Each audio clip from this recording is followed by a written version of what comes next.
కనీసం ఆలోచన చేయండి.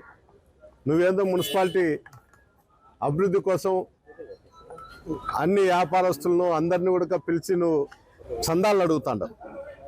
నువ్వు అభివృద్ధి చేసేదానికి అన్ని వ్యవస్థలను చందాలు అడిగి తీసుకుంటాండవు. మాకైతే సంతోషమే. ఏంటంటే నువ్వు తాడిపత్రిని అభివృద్ధి చేస్తావు అనే నమ్మకంతో అక్కడ ఉన్నటువంటి వ్యాపారస్తులు కూడా నీకు సహకారం అందిస్తున్నారు. కానీ 3 వ్యవస్థలను మాత్రం నువ్వు చందాలు అడగడంలే. ఏమన్నా దాంట్లో నువ్వు పార్ట్నర్షిప్ ఉండవా, లేకపోతే నీ గన్నునే జరుగుతుందే?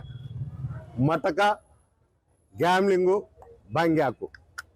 నేను ఎన్నోసార్లు ఎస్పీ గారికి కూడా నేను అక్కడుండే పిల్లలవి నేను ఎస్పీ గారికి కూడా పెట్టడం జరిగింది.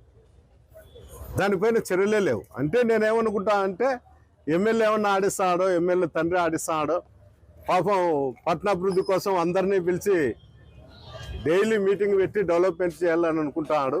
ఇది సొంత నిధుల కింద తీసుకొచ్చి ఏమన్నా పెడతాడేమో అనే ఒక ఆలోచనతో ఉండ. దయచేసి చైర్మన్ గారు మీరు కూడా ఈ 3 దానిల మీద, మటక, గ్యామ్లింగ్, బంగ్యాక్ మీద, అది నీ సొంతమా, పార్ట్నర్షిప్పా, లేకపోతే నీ అనుచరులు చేస్తారో నువ్వు వాళ్ళని పిలిచి మీటింగ్ పెట్టి నువ్వు కన్నా వాళ్ళతో కూడా నేను చందాలు వసూలు చేస్తాను తాడిపత్రి కానీ లీగలైజ్ చేయండి. ఎట్లా లీగలైజ్ అయిందని మేము అనుకుంటున్నాం. ఎందుకంటే పోలీస్ అధికారులు చూస్తున్నట్లున్నారు కాబట్టి.